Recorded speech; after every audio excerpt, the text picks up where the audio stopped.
ایک روزہ اگر جان بوجھ کر کے کسی نے توڑا یا چھوڑا تو جانتے ہیں اس کا کفارہ کیا ہے؟ اس کا کفارہ یہ ہے کہ اس کے بدلے میں دوسرے دنوں میں 60 روزے کنٹینیو رکھے۔ رمضان کا ایک روزہ پورا کرنے کے لیے 60 روزے رکھنے پڑ جائیں گے۔ میرے آقا فرماتے ہیں جبرائیل نے یوں دعا کی کہ اے اللہ کے رسول، وہ شخص ہلاک و برباد ہو جائے جو رمضان کا مہینہ پایا لیکن اس کا ادب نہیں کر سکا، اس کا احترام نہیں کر سکا۔ حضور فرماتے میں نے اس پر بھی آمین کہا جس کی ہلاکت کے لیے جبرائیل امین دعا کر رہے ہوں اور اس دعا پر سید الانبیاء آمین کہہ رہے ہوں۔ ایسے شخص کی بربادی کا کیا انجام ہو سکتا ہے؟ وہ کتنا بد نصیب ہوگا۔ یہ شہر طاعات ہے، شہر عبادات ہے۔ شہر کا مطلب مہینہ ہے عربی میں۔ اور دیکھیں کتنی سہولیات تمہارے لیے رکھی گئی ہیں کہ شیطان کے وسوسوں سے محفوظ رکھا گیا، کہ تمہیں مہینہ بھر شیطان اور اس کی ذریت سے، اس کے حملوں سے بچا کر رب تبارک و تعالیٰ نے اس مہینے میں رکھا ہے۔ تو اب میرے عزیزو، تھوڑی سی محنت کی ضرورت ہوتی ہے تاکہ ہمارا دل پاک ہو جائے۔ تھوڑی سی اور محنت اس میں کر لی جائے تو انسان کا باطن پاک ہو جائے۔ تقویٰ کیا چیز ہے اور اس کا حاصل کرنا کیوں ضروری ہے میں آپ کو بتاؤں۔ تقویٰ کا مطلب سب سے اہم چیز یہ ہے اللہ کا خوف۔ یہ بنیادی چیز ہے، یہ بنیادی چیز ہے، اور یہ اگر بنیاد ہے تو ہر عمل میں آپ کے تقویٰ حاصل ہو جائے گا۔ نماز کیوں پڑھتے ہو؟ نماز ایک ڈیوٹی سمجھ کر کے پڑھتا ہے تو کوئی مسئلہ ہی نہیں اس کا، یعنی وہ ڈیوٹی ادا کر رہا ہے۔ لیکن نماز میں اگر خوف خدا ہے، اللہ کے ڈر سے پڑھتا ہے، یہی تقویٰ ہے۔ روزہ کیوں رکھ رہا ہے؟ سب محلے میں رکھ رہے تھے، ہم نے بھی رکھ لیا۔ روزہ اس لیے رکھ رہا ہوں کہ لوگ برا نہ سمجھیں یا اسلام کا ایک حصہ ہے۔ اتنی ہی نیت تھی تو پھر اس نے روزے سے کچھ حاصل نہیں کیا، لیکن اسی روزے کو اللہ کے خوف سے رکھا، یہی تقویٰ ہے۔ تو خوف خدا، اللہ کا خوف آ جانا ہر عمل میں، یہی تقویٰ ہے۔ اور اگر یہ چیز نہیں ہے تو انسان بہت بڑے بڑے گناہ بھی کر جاتا ہے، اسے ڈر نہیں لگتا۔ روزہ چھوڑ دیا، اسے کوئی خوف ہی نہیں ہے، بلکہ دھڑلے سے لوگوں کے سامنے کہتا بھی پھر رہا ہو کہ مجھے یہ سب چیزوں میں وشواس نہیں، یقین نہیں ہے۔ یہ باتیں اس زبان سے آتی ہیں جس کے ہاں اللہ کا خوف ہے ہی نہیں، اللہ کا ڈر نہیں۔ اسی لیے قرآن میں اللہ نے فرمایا لعلکم تتقون، تم پر روزے اللہ نے فرض کیے ہیں تاکہ تمہیں تقویٰ مل جائے، اللہ کا خوف۔ اور یہ کتنی اہم چیز ہے میں آپ کو بتاؤں، خوف خدا۔ خوف خدا کا مطلب کہ اللہ کا ڈر، اللہ کا خوف، یہ تمہاری پوری باڈی کو صحیح کرتا ہے، اندر سے بھی باہر سے بھی۔ خوف خدا، تم ہر قدم پر اگر یہ سوچتے ہو کہ میرا رب مجھے دیکھ رہا ہے۔ جیسے کہ آپ کو پتہ ہے حدیث پاک میں حضور صلی اللہ تعالیٰ علیہ وسلم سے پوچھا بھی گیا احسان کیا ہے، یعنی نیکی کس کو کہتے ہیں؟ حضور نے فرمایا تم نماز ایسی پڑھو یا عبادت ایسے کرو جیسے تم اللہ کو دیکھ رہے ہو۔ اور اگر یہ نہیں ہو سکتا تم سے تو اتنا احساس تو رہے کہ اللہ تمہیں دیکھ رہا ہے۔ تو ہر عمل میں تمہارے یہ سوچ آئے کہ مجھے میرا رب دیکھ رہا ہے، تمہارے قدم سنبھل جائیں گے۔ آج آپ مسجد میں بیٹھے ہیں، ادب سے بیٹھے ہیں، حالانکہ ایک آدھے گھنٹے کے بعد جسم کو پھیلنے کی حاجت ہونے لگتی ہے، تھوڑا پیر پھیلا لوں، پیٹھ کو ٹیک دے دوں، نہیں کرتے آپ، اس لیے کہ آپ کو احساس ہے کہ امام صاحب دیکھ رہے ہیں، مفتی صاحب دیکھ رہے ہیں، یا پھر مجمع میں لوگ دیکھ رہے ہیں۔ تو یہاں پر ہمارے دیکھنے کے احساس سے آپ کے پیر نہیں پھیلتے ہیں، آپ پھیل کے نہیں بیٹھتے۔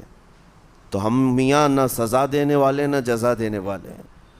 یہی احساس اگر اللہ کے دیکھنے کا ہو جائے کہ میرا رب مجھے دیکھ رہا ہے، تو پھر آپ کو کسی نگرانی کی ضرورت نہیں، کہیں کسی CCTV کی ضرورت نہیں۔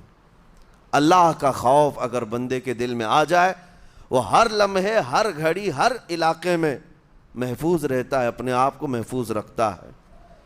میرے عزیزو 4 سال کی عمر ہے امام اہل سنت فاضل بریلوی رحمۃ اللہ علیہ، امام محمد رضا خان رحمۃ اللہ علیہ 4 سال کی عمر میں روزہ رکھ لیا۔ گرمیوں کی شدت تھی، گھرانہ علمی گھرانہ ہے، باپ بھی بڑے عالم دین، دادا بھی بڑے عالم دین ہیں۔ 4 سال کی عمر میں روزہ تو رکھ لیا، اور جب تھوڑی دوپہر ڈھل گئی، اچھوں کی حالت دھوپ کے دنوں میں خراب ہونے لگتی ہے، تو شام ہونے کو قریب تھی کہ ایک کمرے کے اندر دادا محترم نے پوتے کو بند کر دیا اور کچھ پھل فروٹ ساری چیزیں اندر رکھ کر کے دروازہ باہر سے بند کر لیا۔ کہا بیٹا کھا لینا، میں کسی کو بتاؤں گا نہیں، کسی کو نہیں بولوں گا، 4 سال کی عمر ہے، تمہارا روزہ بھی رہے گا، کھا کر کے تھوڑا پیٹ ہلکا کر لینا۔ تو یہ دروازہ بند کر کے دادا محترم چلے گئے۔ کافی دیر کے بعد دروازہ کھلا تو وہ پھل فروٹ ویسے کے ویسے ہیں، بچہ ویسے ہی بیٹھا ہوا ہے۔ امام احمد رضا رحمۃ اللہ تعالیٰ علیہ 4 سال کی عمر کی بات کر رہا ہوں، دادا نے آ کر پوچھا بیٹا کھائے نہیں؟ دروازہ بند کر لیا تھا۔ تو 4 سال کی عمر میں مولانا امام احمد رضا کہنے لگے کھا تو لیتا، لیکن ہر گھڑی میرا مولا تو دیکھ رہا ہے، جس کے لیے روزہ رکھا وہ تو دیکھ رہا ہے۔ یہ ہے تقویٰ، یہ ہے خوف خدا، کہ اگر یہ کسی کے دل میں بیٹھ جائے، اسے لوگوں کو دکھانے کی یا لوگوں کے اسے دیکھنے کی کوئی ضرورت ہی نہیں۔ میرے عزیزو، تقویٰ حاصل کرنے کا یہ اتنا بہترین راستہ ہے، اتنا بہترین راستہ ہے۔ آپ روزہ ہیں، کس کو پتہ ہے؟ میں روزہ ہوں، کس کو پتہ ہے؟ یہ راز ہے میرے اور اللہ کے درمیان۔ آپ روزہ ہیں، یہ راز ہے آپ کے اور اللہ کے درمیان۔ بہت سارے موقع آپ کے پاس ہیں دن بھر میں، فجر سے لے کر عصر تک کئی مرتبہ وضو میں جانا پڑتا ہے، باضابطہ آپ کلی کر رہے ہیں، آدھا نگل جاتے، کس کو خبر ہے؟ یا کہیں چھپ کر کے کوئی ہلکی سی چیز چبا لیتے، کس کو خبر ہے؟ اس لیے کہ یہ اندرونی معاملہ ہے، راز ہے۔ آپ کھا رہے ہیں پی رہے ہیں یا نہیں کھا رہے ہیں نہیں پی رہے ہیں، یہ کوئی دوسرا نہیں کہہ سکتا۔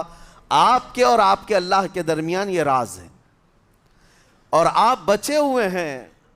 حلق سوکھا ہے شام کے وقت، اور پیٹ بھی پیٹ سے لگنے آ جاتی ہے۔ کام کرنے والے جانتے ہیں کہ شام ہوتے ہی روزے کا اثر کس قدر ظاہر ہوتا ہے۔ کام کرنے والوں کو زیادہ اثر پڑتا ہے، اے سی میں سونے والوں کو روزہ کہاں پتہ چلتا ہے۔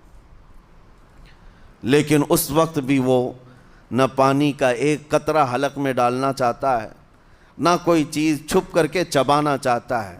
مجھے بتاؤ میرے عزیزو، کیوں اپنے آپ پر یہ تکلیف اور اپنے آپ پر یہ زیادتی کر رہے ہو؟ آپ کو اندازہ ہوتا ہے یہ میں زیادتی نہیں کر رہا، نہ ہی اپنے آپ کو تکلیف میں ڈال رہا ہوں، یہ میرے رب کی رضا ہے، میں اسی پر قائم ہوں۔ اسی لیے فرمایا گیا کہ جب افطاری کا دسترخوان بچھتا ہے اور پہلے ہی آ کر کے لوگ بیٹھتے ہیں، اور یہ سنت بھی ہے، ایسے نہیں کہ بھاگتے بھاگتے آپ آئے، وقت ہوا کھجور لیے اور کھا گئے۔ افطاری کے وقت سے تھوڑی دیر پہلے بیٹھ جاؤ، تمہارے دسترخوان پر نعمتیں رکھی ہوئی ہیں، پھل بھی ہیں، میوہ جات بھی ہیں، کچھ کھانے پینے کی چیزیں بھی ہیں، ٹھنڈا شربت بھی ہے، دیکھتے ہوئے بیٹھے ہیں آپ، لیکن ہاتھ نہیں لگاتے ہیں۔ انتظار ہے وقت کا کہ ادھر سورج کے غروب ہونا ہے اور میری افطار ہونی ہے، اعلان سنتے ہیں، اذان سنتے ہیں، اس کے بعد آپ اٹھاتے ہیں، لیکن اتنی دیر تک آپ خاموش بیٹھے ہیں دسترخوان کے پاس، سارے لوگ دیکھتے رہتے۔ یہ وہ منظر ہے جس کو فرمایا گیا رب ذوالجلال بھی اپنے بندوں کو دیکھ رہا ہے، رب تبارک و تعالیٰ بھی دیکھ رہا ہے اپنے بندوں کو، اور سارے فرشتوں کو بلا کر میرا مولا اعلان فرماتا ہے یہ میرے بندے ہیں، دیکھو یہ شام کا وقت ہے، ان کے حلق سوکھ چکے ہیں، ان کے پیٹ میں بھوک کی شدت ہے، اور ان کے سامنے اچھی نعمتیں پڑی ہوئی ہیں۔ اے فرشتوں دیکھو، میرے ان بندوں میں سے کوئی بھی ان نعمتوں کو ہاتھ نہیں لگاتا، یہ صرف اور صرف میرے لیے بھوکے اور پیاسے ہیں۔ اور فرشتوں سے اللہ فرماتا ہے تم گواہ ہو جاؤ، ان کی حلق تر ہونے سے پہلے ان کے لیے میں نے جنت لکھ دیا۔ اسی لیے حدیث پاک میں ہے، جب افطار کرتے میرے آقا صلی اللہ علیہ وسلم یوں ارشاد فرماتے، ذهب الظمأ وابتلت العروق وثبت الاجر انشاءاللہ، پیاس بجھ گئی، رگیں ٹھنڈی ہو گئی اور اجر اللہ کے ہاں پکا ہو گیا۔ یہ حضور پاک ہر افطار میں عرض کرتے تھے۔ میں آپ کو یہ عرض کر رہا ہوں کہ یہ چھپی ہوئی چیز، اسی کا نام تقویٰ ہے۔ آپ صرف اور صرف بچے ہیں اللہ کے خوف سے۔ اب سنو حدیث پاک، قیامت کے دن حساب و کتاب ہوگا اور جنت میں جانے کا پروانہ کچھ لوگوں کو مل جائے گا اور سب جنت کی طرف جا رہے ہوں گے۔ اس میں بہت سارے لوگ ہیں جو پل صراط پر چل کر کے جنت پہنچیں گے۔